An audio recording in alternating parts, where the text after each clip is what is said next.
सतनाम श्री वाहिगुरु साहिब जीओ। श्री गुरुबाज दोहरा न्यारे न्यारे तैं लखे सब ही के गुण रूप।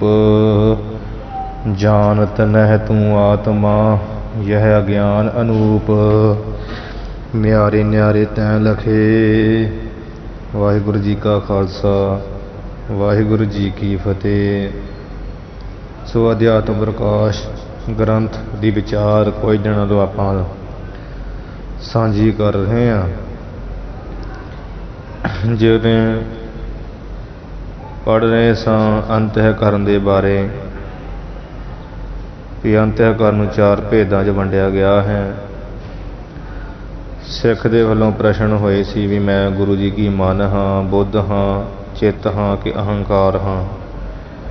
ਉਹ ਸਾਰਾ ਗੁਰੂ ਨੇ ਬੜਾ ਖੋਲ੍ਹ ਕੇ ਦੱਸਿਆ ਕਿ ਇਹ ਸਿੱਖ ਤੇਰਾ ਜਿਹੜਾ ਆਤਮਾ ਹੈ ਉਹ ਮਨ ਬੁੱਧ ਚਿੱਤ ਤੋਂ ਪਰੇ ਹੈ, ਇਹਨੂੰ ਪ੍ਰਕਾਸ਼ਣ ਵਾਲਾ ਹੈ। ਇਸ ਗੱਲ ਨੂੰ ਭਗਵਾਨ ਜੀ ਨੇ ਵੀ ਅਧਿਆਇ 3 ਸ਼ਲੋਕ 42 ਸ਼੍ਰੀਮਦ ਭਾਗਵਤ ਗੀਤਾ ਵਿੱਚ ਕਿਹਾ ਹੋਇਆ ਹੈ। ਤੇ ਜੋ ਸ਼ੰਕਰਾਚਾਰੀਆ शिव जी ਦੇ ਅਵਤਾਰ ਹੈ, ਗਿਆਨ ਦੇ ਖਜ਼ਾਨੇ ਸਮੁੰਦਰ ਹੀ ਹੈ, ਉਹਨਾਂ ਨੇ ਆਤਮ ਬੋਧ ਗ੍ਰੰਥ ਵਿੱਚ ਇਹ ਗੱਲ ਕਹੀ ਹੋਈ ਹੈ। ਅੱਗੇ ਫਿਰ ਇਹ ਕਹਿਣ ਲੱਗਾ ਵੀ ਗੁਰੂ ਜੀ ਮੇਰਾ ਜਿਹੜਾ ਹੁਣ ਆਤਮਾ ਇਸ ਸਰੀਰ ਦੇ ਵਿੱਚ ਉਹ ਕਿਸ ਨੂੰ ਮੈਂ ਕਹਾਂ, ਜਿਹੜਾ ਇਸ ਸਰੀਰ ਵਿੱਚ ਮੇਰਾ ਆਤਮਾ ਉਹ ਮੈਂ ਕਿਸ ਨੂੰ ਕਹਾਂ। ਤੇ ਗੁਰੂ ਜੀ ਅੱਗੇ ਹੋਰ ਦੱਸਣ ਲੱਗੇ, ਆਓ ਆਪਾਂ ਸਰਵਣ ਕਰੀਏ। ਸ੍ਰੀ ਗੁਰੂ ਵਾਚ ਦੋਹਰਾ ਨਿਆਰੇ ਨਿਆਰੇ ਤੈਂ ਲਖੇ। ਹੇ ਸਿੱਖ ਸੁਣ ਵੀ ਤੈਂ ਕਹੀਏ ਤੈਨੇ ਨਿਆਰੇ ਨਿਆਰੇ ਵੱਖਰੇ ਵੱਖਰੇ ਜਿਹੜੇ ਆ ਇਹ ਸਭ ਜਾਣੇ ਆ। ਸਭ ਹੀ ਕੇ ਗੁਣ ਰੂਪ ਸਭ ਹੀ ਕਹੀਏ ਸਾਰੇ ਤੱਤ, ਸਾਰੇ ਤੱਤਾਂ ਦੇ ਜਿਹੜੇ ਗੁਣ ਆ ਹੈ ਤੇ ਉਹਨਾਂ ਦੇ ਜਿਹੜੇ ਰੂਪ ਆ ਉਹ ਤੋਂ ਭਿੰਨ ਭਿੰਨ ਵੱਖਰੇ ਵੱਖਰੇ ਕਰਕੇ ਜਾਣਨਾ ਕੀਤੇ। ਭਾਵ ਸੂਖਮ ਸਰੀਰ, ਸਥੂਲ ਸਰੀਰ, ਇਹਨਾਂ ਦੇ ਜਿਹੜੇ ਇੰਦਰੀ ਆ ਉਹਨਾਂ ਦੇ ਗੁਣ ਵਿਸ਼ੇ ਤੇ ਉਹਨਾਂ ਸਰੀਰਾਂ ਦੇ ਰੂਪ ਆਕਾਰ ਜਿਹੜੇ ਆ ਉਹ ਤੂੰ ਸਾਰੇ ਨਿਆਰੇ ਨਿਆਰੇ ਵੱਖਰੇ ਵੱਖਰੇ ਕਰਕੇ ਜਿਹੜੇ ਜਾਣੇ ਆ। ਭਾਵ ਤੈਨੂੰ ਜਣਾਏ ਤੇ ਤੂੰ ਜਾਣੇ ਆ। ਸਾਰਾ ਕੁਝ ਦੱਸ ਦਿੱਤਾ ਵਾ। ਤੇਰਾ ਜਿਹੜਾ ਸਥੂਲ ਸਰੀਰ ਕਿਵੇਂ ਬਣਿਆ ਤੇ ਤੇਰਾ ਸੂਖਮ ਸਰੀਰ ਕਿਵੇਂ ਬਣਿਆ, ਇਹਨਾਂ ਦੇ ਆਪੋ ਆਪਣੇ ਗੁਣ ਕੀ ਹੈ, ਕਿਸ ਕਿਸ ਚੀਜ਼ ਨੂੰ, ਕਿਸ ਕਿਸ ਇਹ ਵਸਤੂ ਨੂੰ ਗ੍ਰਹਿਣ ਕਰਨਾ ਜਾਣਦੇ ਹੈ, ਕਿਹੜੀ ਇੰਦਰੀ ਆਪਣੇ ਕਿਸ ਰਸ ਨੂੰ ਜਾਣਦੀ ਹੈ। ਤੇ ਆਤਮਾ ਤੇਰਾ ਇਹਨਾਂ ਤੋਂ ਪਰੇ ਹੈ। ਇਸ ਕਰਕੇ ਜਿਹੜੇ ਸਭ ਹੀ ਇਹ ਸਾਰੇ ਸਰੀਰਾਂ ਦੇ ਭਾਵ ਦੋਨਾਂ ਤਿੰਨਾਂ ਸਰੀਰਾਂ ਦੇ ਜਿਹੜੇ ਗੁਣ ਆ, ਰੂਪ ਆ, ਇਹਨਾਂ ਤੱਤਾਂ ਦੇ ਗੁਣ ਰੂਪ ਆ। ਫਿਰ ਇਹ ਜਿਹੜਾ ਸਥੂਲ ਤੇ ਸੂਖਮ ਸਰੀਰ ਦੇ ਗੁਣ, ਕਿਹੜਾ ਸਰੀਰ ਕੀ ਕਰਦਾ ਹੈ ਤੇ ਕਿਹੜੇ ਸਰੀਰ ਦਾ ਕੈਸਾ ਆਕਾਰ ਹੈ, ਉਹ ਤੂੰ ਵੱਖਰਾ ਵੱਖਰਾ ਸਾਡੇ ਰਾਹੀਂ ਜਾਣਿਆ ਹੈ। ਜਾਨਤ ਨਹਿ ਤੂੰ ਆਤਮਾ, ਇੱਥੇ ਨਹਿ ਪਾਠ ਦੇ ਹਾਹੇ ਨੂੰ ਸਿਹਾਰੀ। ਪਰ ਫਿਰ ਵੀ ਜੇਕਰ ਤੂੰ ਆਪਣੇ ਜਿਹੜੇ ਆਪੇ ਨੂੰ, ਆਤਮਾ ਨੂੰ, ਆਪਣੇ ਆਤਮ ਸਰੂਪ ਨੂੰ, ਆਪਣੇ ਆਪੇ ਨੂੰ ਨਹੀਂ ਨਾ ਜਾਣਦਾ, ਯਹ ਅਗਿਆਨ ਅਨੂਪ, ਯਹ ਕਹੀਏ ਇਹੀ ਬਹੁਤ ਹੀ ਅਨੂਪਮ, ਅਨੋਖਾ ਹੀ, ਅਦਭੁਤ ਹੀ ਅਗਿਆਨ ਆ। ਇਹੀ ਅਗਿਆਨ ਆ, ਵਿਸ਼ੇਸ਼ ਕਰਕੇ ਇਹੀ ਅਗਿਆਨ ਆ, ਇਹੀ ਬੇਸਮਝੀ ਆ ਜਿਹੜਾ ਵੀ ਤੈਨੂੰ ਸਰੀਰਾਂ ਬਾਰੇ ਦੱਸ ਵੀ ਦਿੱਤਾ। ਤੇਰੇ ਸਰੀਰਾਂ ਤੋਂ, ਸੂਖਮ ਸਥੂਲ ਸਰੀਰ ਤੋਂ ਪਰੇ ਹੈ ਉਹ ਆਤਮਾ ਤੇਰਾ। ਤੇ ਜਿਹੜਾ ਤੂੰ ਹਜੇ ਵੀ ਇਹ ਨਹੀਂ ਜਾਣਦਾ ਕਿ ਮੇਰਾ ਆਤਮਾ ਕੀ ਹੈ, ਇਹੀ ਅਗਿਆਨ ਹੈ। ਅਨੂਪਮ, ਉਪਮਾ ਤੋਂ ਰਹਿਤ, ਜਿਸ ਨੂੰ ਜਾਣਨਾ ਬਹੁਤ ਔਖਾ ਹੈ। ਤੇ ਅੱਗੇ ਭਾਵ ਤੈਨੂੰ ਦੋਵਾਂ ਸਰੀਰਾਂ ਬਾਰੇ ਤੇ ਮਤਲਬ ਦੱਸ ਹੀ ਦਿੱਤਾ ਵਾ, ਤੇ ਹਜੇ ਵੀ ਤੂੰ ਆਪਣੇ ਆਤਮ ਸਰੂਪ ਨੂੰ ਨਹੀਂ ਜਾਣਦਾ। ਇਹ ਹੈ ਅਗਿਆਨ। ਉਹ ਕਿਹੜਾ ਅਗਿਆਨ ਹੈ? ਸੁਣ ਲਾ ਹੁਣ ਦੋਹਰਾ। ਕਾਰਨ ਮੂਲ ਉਪਾਦਕੋ। ਇਹ ਸਿੱਖ ਜਿਹੜਾ ਸੂਖਮ ਸਰੀਰ ਆ 17 ਤੱਤਾਂ ਦਾ ਤੇ ਅਸਥੂਲ 5 ਤੱਤਾਂ ਦਾ ਸਰੀਰ ਆ, ਇਹ ਉਪਾਦਕੋ ਉਪਾਧੀਆਂ ਦਾ ਮੂਲ ਜੋ ਹੈ, ਯਹ ਤੀਸਰੋ ਦੇਹ, ਇਹ ਤੀਜੀ ਦੇਹ ਹੈ। ਉਹ ਕਿਹੜੀ? ਕਾਰਨ।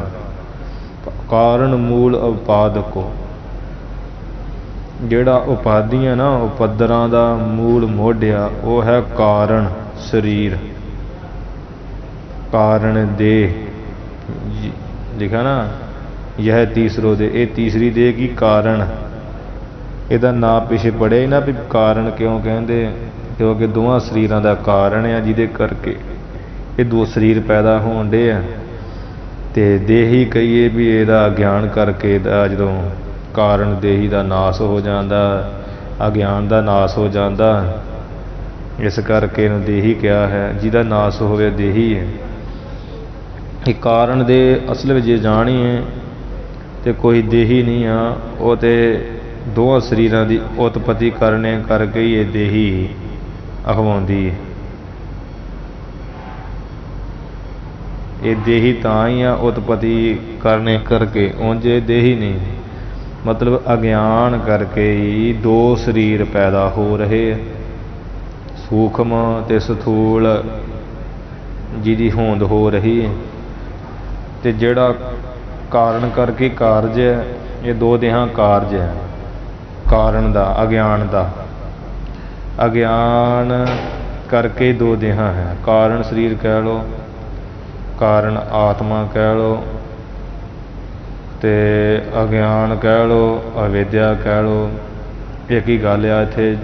ਜੇ ਕੋਈ ਆਖੇ ਵੀ ਨਹੀਂ ਵੱਖੋ ਵੱਖਰੀ ਗੱਲ, ਇਹ ਭੁਲੇਖਾ। ਕਿਉਂਕਿ ਜਿਹੜਾ ਅਗਿਆਨ ਆ, ਅਗਿਆਨ ਕਰਕੇ ਹੀ, ਅਗਿਆਨ ਹੀ ਇਹ ਮੂਲ ਉਪਾਦਕੋ, ਉਪਾਧੀਆਂ ਦਾ ਭਾਵ ਜਿਹੜੇ ਦੋ ਸਰੀਰ ਹੈ ਨਾ, ਸੂਖਮ ਤੇ ਸਥੂਲ, ਇਹ ਉਪਾਧੀਆਂ ਦੋ, ਇਹ ਦੋ ਉਪਾਧੀਆਂ ਦਾ ਮੂਲ ਮੁੱਢ ਜਿਹੜਾ ਇਹ ਕਾਰਨ ਯਹ, ਇਹ ਤੀਸਰੀ ਦੇਹ ਹੈ। ਕਾਰਨ ਦੇਹੀ ਜੀ ਦਾ ਨਾਮ ਹੈ, ਭਾਵ ਅਗਿਆਨ। ਅਗਿਆਨ ਕਰਕੇ ਦੋ ਦੇਹੀਆਂ ਹੈ। ਆਦ ਨਾ ਜਾ ਕੀ ਜਾਨੀ ਹੈ, ਜਿਸ ਕਾਰਨ ਦੇਹੀ ਦੀ ਕੋਈ ਆਦ ਨਹੀਂ ਜਾਣੀ ਜਾਂਦੀ, ਸ਼ੁਰੂਆਤ ਨਹੀਂ ਜਾਣੀ ਜਾਂਦੀ। ਭਾਵ ਅਗਿਆਨ ਦੀ ਕੋਈ ਆਦ ਨਹੀਂ ਜਾਣੀ ਜਾਂਦੀ। ਅੰਤ ਗਿਆਨ ਕਹੋਗੇ, ਪਰ ਇਸ ਦਾ ਜਿਹੜਾ ਅਖੀਰ ਆ ਉਹ ਗਿਆਨ ਦਾ ਘਰ ਆ। ਜਦੋਂ ਗਿਆਨ ਦਾ ਗਿਆਨ ਹੋ ਜਾਏ ਤੇ ਇਹ ਅਗਿਆਨ ਦਾ ਨਾਸ ਹੋ ਜਾਂਦਾ। ਅਗਿਆਨ ਦਾ ਨਾਸ ਹੋ ਜਾਏ ਤੇ ਦੋ ਦੇਹੀਆਂ ਦਾ ਆਪਣੇ ਆਪ ਹੀ ਨਾਸ ਆ। ਅਗਿਆਨ ਕਰ ਜਦੋਂ ਇਹਨੂੰ ਕਾਰਨ ਦੇਹੀ ਦਾ ਨਾਮ ਹੀ ਰੱਖ ਦਿੱਤਾ। ਜੇ ਅਗਿਆਨ ਹੋ ਜਾਏ, ਅਗਿਆਨ ਨਾਸ ਹੋ ਜਾਊਗਾ, ਭਾਵ ਕਾਰਨ ਦੇਹੀ ਦਾ ਨਾਸ ਹੋ ਜਾਊਗਾ, ਦੋ ਦੇਹਾਂ ਆਪੇ ਨਹੀਂ ਹੋਣੀਆਂ। ਅਰਥ ਵਾਸਤੇ ਵੀ ਅੰਤ ਗੇਹ ਕੋ ਗਿਆਨ, ਇਹ ਜਿਹੜਾ ਅੰਤ ਗੇਹ ਜਿਹੜਾ ਹੈ ਨਾ, ਇਹ ਅਗਿਆਨ ਕਾਰਨ ਦੇਹੀ, ਇਹਦਾ ਇਹ ਗੇਹ, ਇਹ ਅਗਿਆਨ ਦਾ ਘਰ ਜੋ ਹੈ, ਜੋ ਕਾਰਨ ਦੇਹੀ ਅਗਿਆਨ ਦਾ ਘਰ ਹੈ, ਇਹਦਾ ਅੰਤ ਆ ਕੀ? ਗਿਆਨ। ਗਿਆਨ ਇਹਦਾ ਅੰਤ ਹੈ। ਗਿਆਨ ਹੋ ਜਾਏ ਬ੍ਰਹਮ ਗਿਆਨ ਤੇ ਇਹਦਾ ਨਾਸ ਹੋ ਜਾਂਦਾ ਹੈ। ਤੇ ਗੇਹ ਦਾ ਅਰਥ ਵਿਦਵਾਨ ਜਿਹੜਾ ਸਹੀ ਲਾਉਂਦੇ ਇੱਥੇ, ਇਹਦਾ ਅਰਥ ਆ ਗੇਹ ਦਾ ਅਰਥ ਗ੍ਰਹਿਣ, ਭਾਵ ਗਿਆਨ ਦਾ ਗ੍ਰਹਿਣ ਕਰਨੇ ਕਰਕੇ ਇਸ ਕਾਰਨ ਦੇਹੀ ਦਾ ਅੰਤ ਹੈ।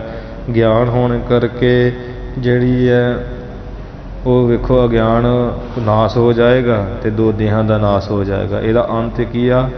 ਗਿਆਨ ਕੋ ਗਿਹ, ਗਿਆਨ ਦਾ ਕਾਰਨ, ਗਿਆਨ ਦਾ ਗ੍ਰਹਿਣ। ਗਿਆਨ ਹੋ ਜਾਏ ਤੇ ਇਹਦਾ ਅੰਤ ਹੈ। ਗੁਰਬਾਣੀ ਵਿੱਚ ਵੀ गुरु साहब जी ने जो बचन उचारे है, परमेश्वर दिता बन्ना, दुख रोग का डेरा भन्ना, ते उथे महापुरुषों ने संत ज्ञानी गुरबचन सिंह खालसा भिंडरां वाले महापुरुषों ने अर्थ किया। एक विसाखी अर्थ है, जिहड़े डूंघे अतरीव अर्थ आ वो के ये कीता वा भी परमेश्वर दिता बन्ना, जो गुरु है, गुरु परमेश्वर हैं, ते गुरु परमेश्वर दे जिहड़ा है बुद्धि रूप माता दी कुखों, जिहड़ा गुरु है ना, गुरु परमेश्वर ने जिग्यासू जनां नूं पदार्थ चुषणा वालों संतोख रूपी जिहड़ा बन्ना दिता, हद दिती, रोग पा दिती। ते फिर परमेश्वर ने जिहड़ा है गुरु मुख दे राही उपदेश दे बीज द्वारा बुद्धि रूप माता दी कुखों ज्ञान रूपी पुत्र पैदा होया, पैदा कीता, ते जिस करके बन्ना पुत्र हुंदा ना, परमेश्वर वाहिगुरु ने बुद्धि रूप जिहड़ी है ना माता, उसदी कुख विच गुरु दे उपदेश रूपी जिहड़ा बीज आ उस दे द्वारा जिहड़ा ज्ञान रूपी पुत्र दिता, बन्ना कहिए पुत्र दिता ज्ञान रूपी, ते दुख रोग का डेरा भन्ना। ये जिहड़ा दुख आ, काहदा दुख आ? जम्मण मरण दा दुख आ, है हौमे दा रोग आ, दुख की जम्मण मरण दा, ते दुख रोग की है हौमे दा, ते डेरा की आ इन्हां दोवां दा अज्ञान। वो परमेश्वर ने ज्ञान रूपी पुत्र ने, ज्ञान रूपी पुत्र ने भन्ना भन दिता, तोड़ दिता, ज्ञान को गए।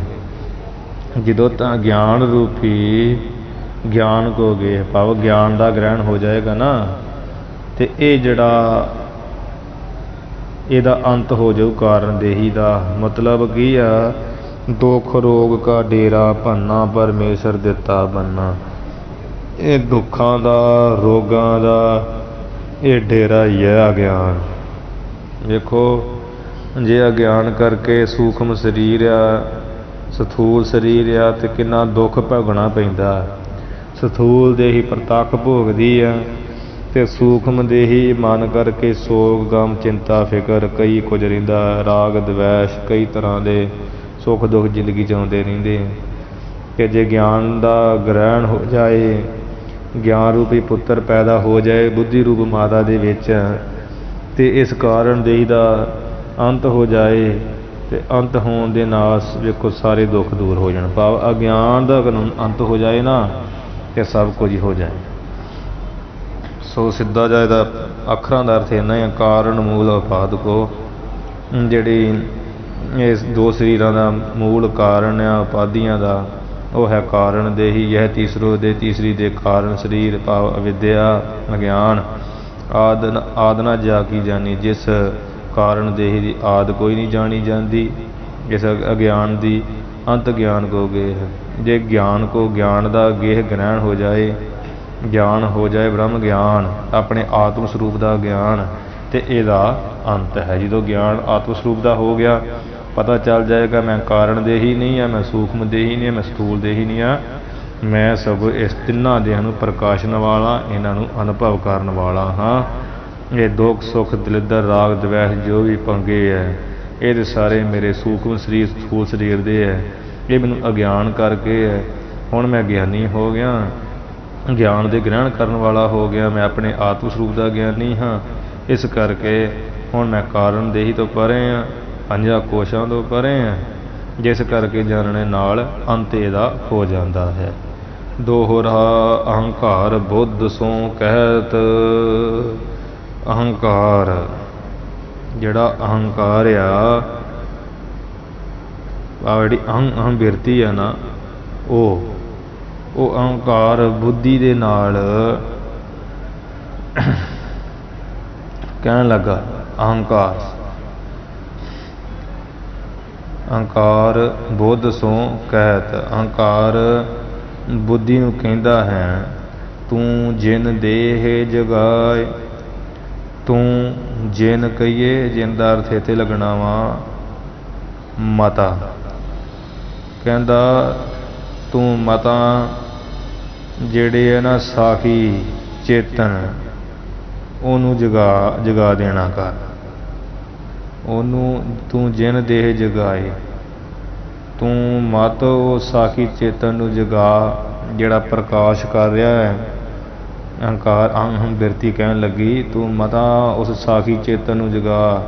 ਉੱਠਾ ਹੈ ਪਰਮਾਨੰਦ ਜਬ, ਜਦੋਂ ਉਹ ਪਰਮਾਨੰਦ, ਜਦੋਂ ਪਰਮਾਨੰਦ ਉੱਠ ਗਿਆ ਨਾ ਅੰਤःਕਰਨ ਦੇ ਅੰਦਰ ਹੈ, ਜੋ ਪਰਮਾਨੰਦ ਮਹਾਨ ਆਨੰਦ ਰੂਪੀ ਸਾਖੀ ਚੇਤਨ ਹੈ, ਜਦੋਂ ਉਹ ਜਾਗ ਉੱਠਿਆ ਮੈਂ ਤੂੰ ਜਗ ਮਿਟ ਜਾਏ। ਵੇਖ ਫਿਰ ਜਿਹੜੀ ਮੈਂ ਕਰਦਾ ਨਾ ਮੈਂ ਮੇਰੀ ਮੈਂ ਹਾਂ ਅੰਤःਕਰਨ ਵਿੱਚ ਮੇਰੀ ਜਿਹੜੀ ਪਹਿਚਾਣ ਆ, ਅਤੇ ਤੂੰ ਬੁੱਧੀ ਜੋ ਨਿਰਣੇ ਕਰਦੀ ਆ,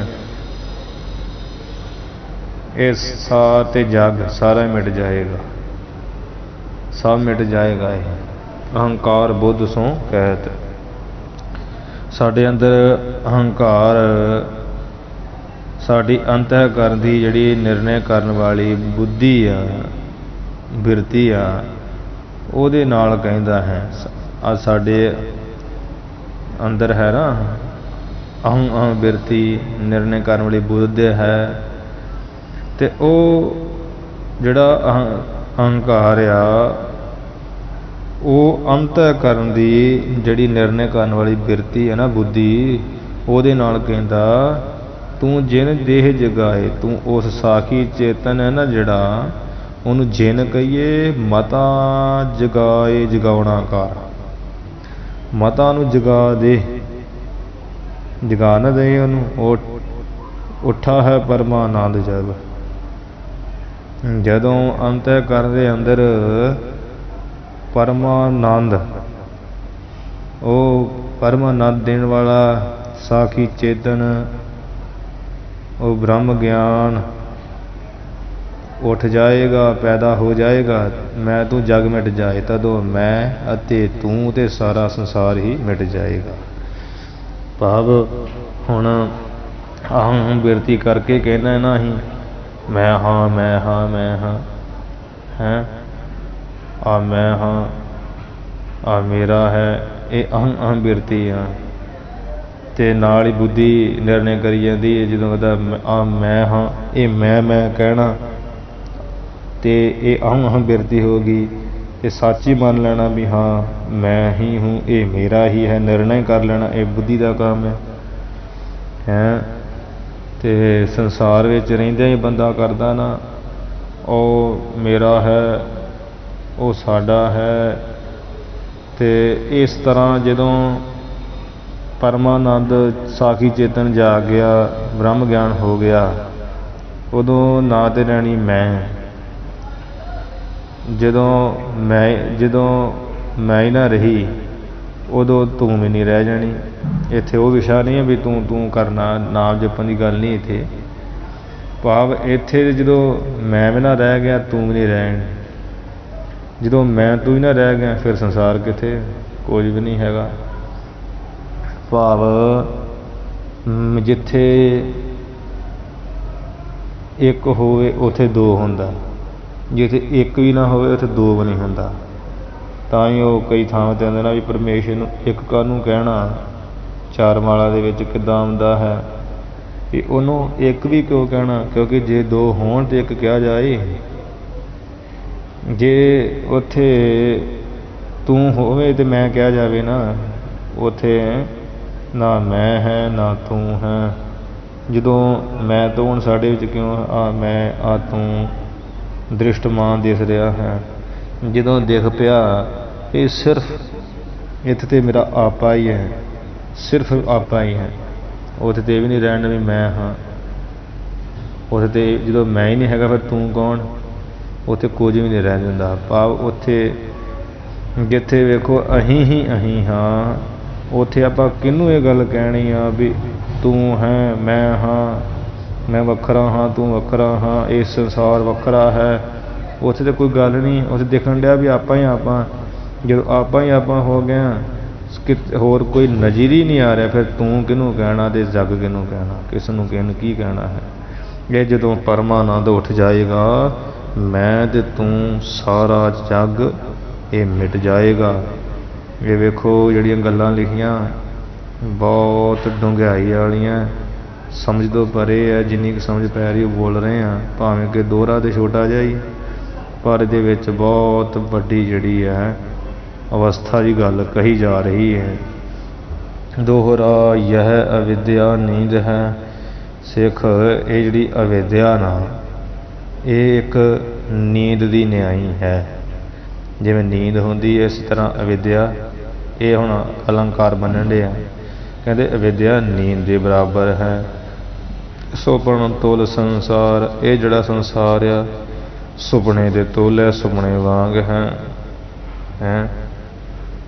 ਬ੍ਰਹਮ ਲਖੋ ਜਬ ਆਪ ਕੋ, ਜਦੋਂ ਆਪ ਆਪਣੇ ਆਪ ਨੂੰ ਬ੍ਰਹਮ ਲਖੋ, ਬ੍ਰਹਮ ਜਾਣ ਲਖੇਗਾ, ਬ੍ਰਹਮ ਲਖੇਗਾ, ਬ੍ਰਹਮ ਜਾਣ ਲਏਗਾ। ਜਾਗਰਤ ਯਹ ਵਿਚਾਰ, ਇਹੀ ਯਹ ਕਹੀਏ ਇਹੀ ਜਾਗਰਤ ਅਵਸਥਾ ਹੈ ਦੀ ਵਿਚਾਰ ਹੈ। ਇਹ ਜਾਗਰਤ ਅਵਸਥਾ ਹੈ ਤੋਂ ਵਿਚਾਰ ਲੈਣਾ ਦਾ ਭਾਵ ਇਹ ਸੰਸਾਰ ਕੀ ਆ, ਸੁਪਨੇ ਦੀ ਨਿਆਈ ਹੈ।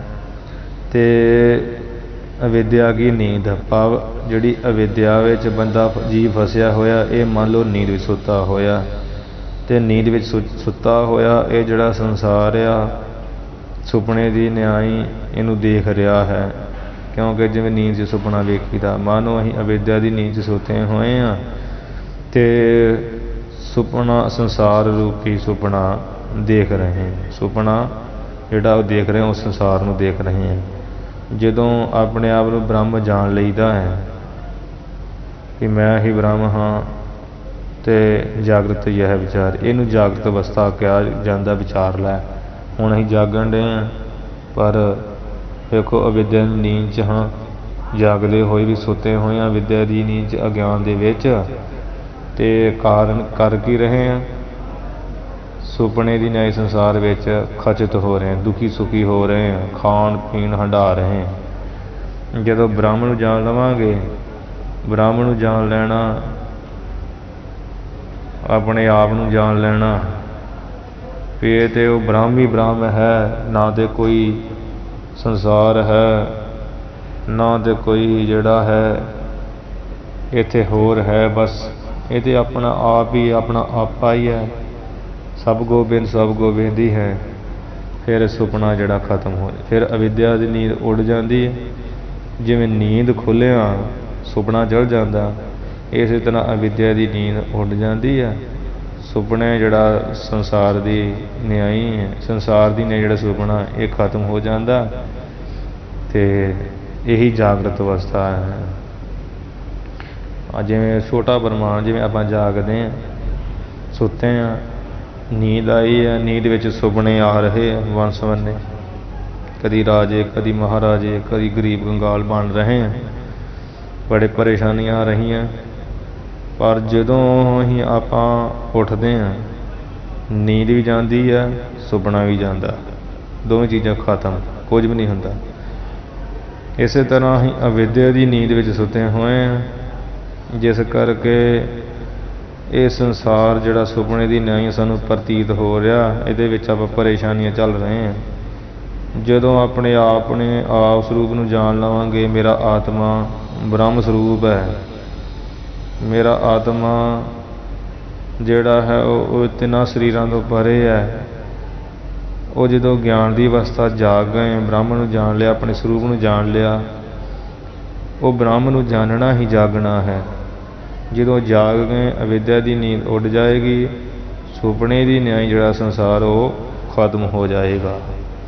ਫਿਰ ਜਦੋਂ ਸੰਸਾਰ ਖਤਮ ਹੋ ਗਿਆ, ਸੁਪਨੇ ਦੀ ਨਿਆਈ, ਕੋਈ ਦੁੱਖ ਨਹੀਂ, ਕੋਈ ਸੁੱਖ ਨਹੀਂ, ਕੋਈ ਭੁੱਖ ਨਹੀਂ, ਕੋਈ ਪਿਆਸ ਨਹੀਂ, ਬਸ ਸਭ ਗੋਬਿੰਦ ਹੈ, ਸਭ ਗੋਬਿੰਦ ਹੈ, ਮੇਰਾ ਆਪਾ ਹੀ ਹੈ ਸਾਰੇ ਪਾਸੇ, ਇਹ ਪ੍ਰਤੀਤ ਹੋ ਜਾਏਗਾ। सिखो वाच दोहरा रूप कौन है ब्रह्म को। सिख ने बचन किया है गुरु जी जिस ब्रह्म की तुम गल कर रहे हो वो ब्रह्म को, वो ब्रह्म का जिहड़ा रूप रंग आ स्वरूप आ वो कौन किहो जिहा है, केड़ा है ब्रह्म का रूप कौन है, रूप कौन है ब्रह्म को, ब्रह्म का रूप किहो जिहा है, रूप कई स्वरूप किहो जिहा है। काबिद वसे शरीर ते काबिद वसे शरीर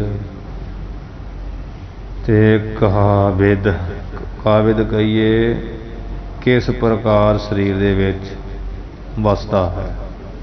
ब्रह्म दा रूप रंग कौन केड़ा है, काबिद वसे शरीर ते किस काबिद का अर्थ किस, बिद अर्थ प्रकार, किस प्रकार नाल शरीर विच वसदा है।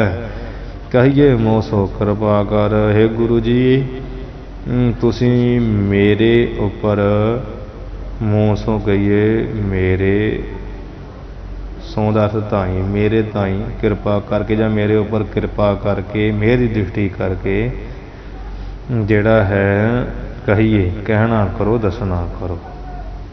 ज्यो नसाए भरम पीर जिस करके मेरे अंदरों भरम संशे दी जिहड़ी भीर भीर भीर आ जिहड़ी पीड़ा आ वो नसाए कहिए नाश हो जाए। इत्थे भीर लिखिया भीर पाठ भारा हो जाता तो पप्पे नाल पाठ शुद्ध लगता उंज ज्यों नसाए भरम पीर ये मेरी जिहड़ी पीर आ पीड़ा भरम दी वो गुरु जी जिवें नाश हो जाए वो मेरे ते कृपा करके कहिए दसना करो। श्री गुरु वाच कबित मन बुध इंद्रन को कारण चलाए को। हे सिख तेरे अंदरले वेख मन ते बुध जिन्हां बारे तेन पिछे दस दिता अते इंद्रन को इंद्रियां नूं जिहड़ियां सारी इंद्रियां कर्म इंद्री ज्ञान इंद्रियां कारण चलाए वे जो चलाए वे को चलाउण दा जो मूल कारण है अते सकल उपादन ते न्यारो रह गाद में अते सारियां जिहड़ियां उपाधियां भाव सूक्ष्म स्थूल शरीर आ इस तो तेरा अर्थ तो न्यारे रह गाद में न्यारो रह गाद में वो वखरा हो के रहिंदा है गाद में कहिए शरीर दे विच। सिख ने पूछा ना गुरु जी किस तरह शरीर विच वसदा किहड़ा रूप है ब्रह्म दा मैनू कृपा करके दसो मेरे भरम दी पीड़ा नाश हो जाए।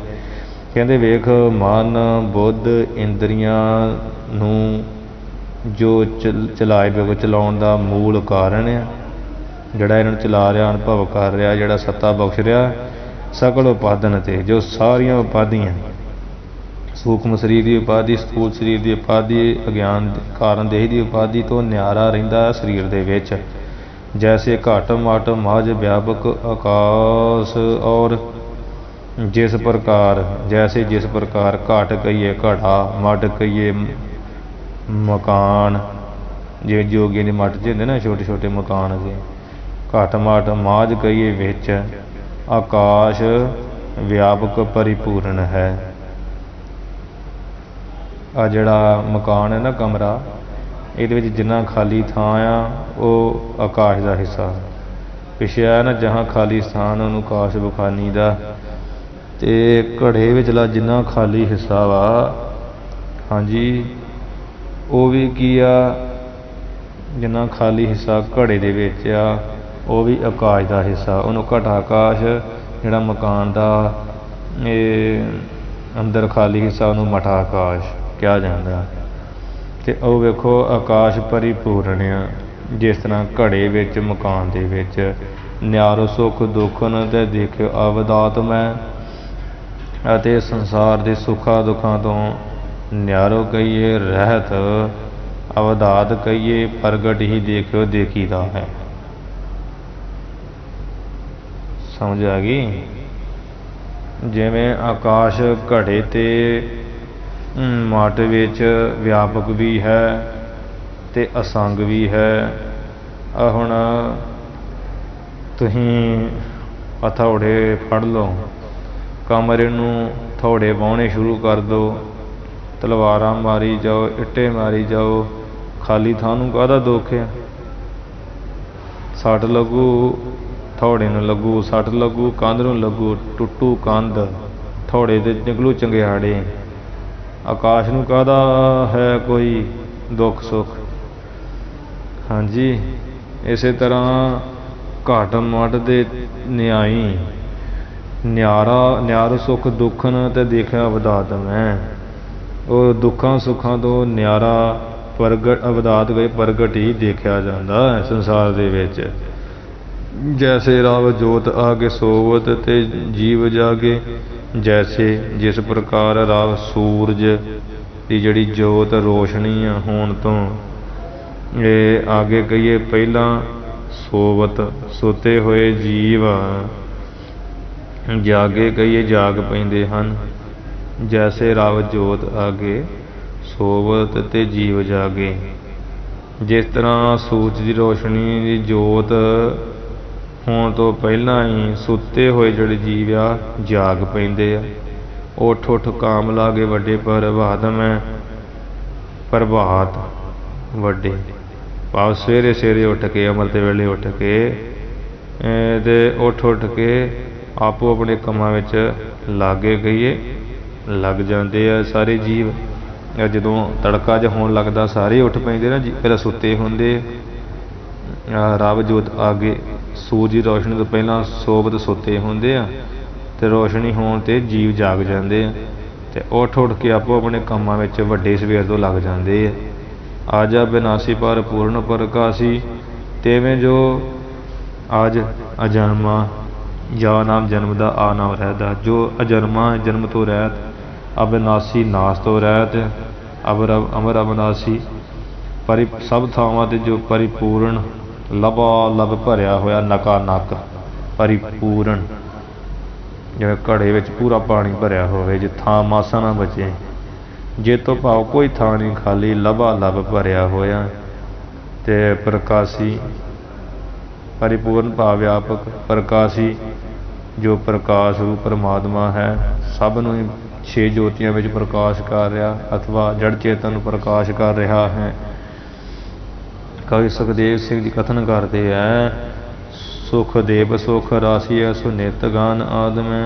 इसे प्रकार ही जो सुखों की रास पूंजी है, सुखों का खजाना, तू ऐसा ही नित कहिए हमेशा ही अपनी जिहड़ी आत्मा है उसनूं तू गान कहिए जानना कर। भाव सूरज के प्रकाश करके संसार के प्राणी आपो अपने कामां विच लग के सफलता प्राप्त करते हैं, तेवें परमात्मा के प्रकाश करके संपूर्ण जिहड़ियां इंद्रियां का विहार हुंदा है अते मानस जन्म सफल हुंदा। हाँ जी, परमात्मा की सत्ता जे ना होवे आत्मा रूप करके ते शरीर में प्रकाश नहीं हो सकता। उस प्रकाश दे करके ही इंद्रियां विहार करदियां वाक बोलते हैं, शब्द सुनते हैं, कान रसना वाक बोलती है, जिस करके नाम जप के काना राही कथा कीर्तन आदि सुन के सफल जीव हुंदा है। ते पिछे जिवें आया भी घट मट माझ व्यापक आकाश और भी घड़े विच मकान विच जिवें आकाश ऐ परिपूर्ण है, ते उसने वेखो जिथे कंधां होईयां इत्थे खाली थां आकाश ने अपने आप नूं असंग करके थां दे के तो कंध खड़ी हुई है, पर वो वेखो किद्दां वा आकाश दे विच ही कंध आ, पर आकाश उस तो परे भी आ, भाव विच भी आ नरलेप भी हा।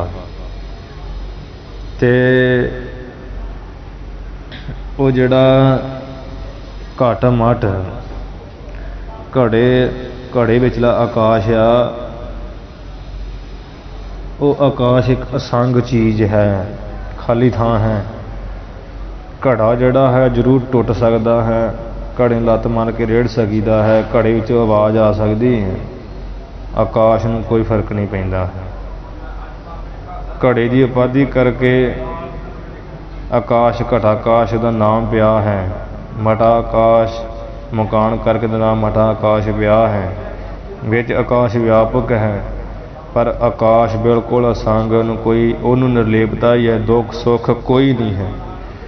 ਇਸੇ ਤਰ੍ਹਾਂ ਘਟ ਮਟ ਦੀ ਨਿਆਈ ਇਹ ਜੀਵਾਂ ਦੇ ਜਿਹੜੇ ਹਿਰਦੇ ਹੈ, ਇਹ ਹਿਰਦੇ ਰੂਪੀ ਘਟ ਮਟ ਦੇ ਵਿੱਚ ਉਸ ਪਰਮੇਸ਼ਰ ਦਾ ਸਾਧ ਸੰਗਤ ਜੀ ਪ੍ਰਤੀਬਿੰਬ ਇਸ ਹਿਰਦੇ ਵਿੱਚ ਪੈ ਰਿਹਾ ਹੈ।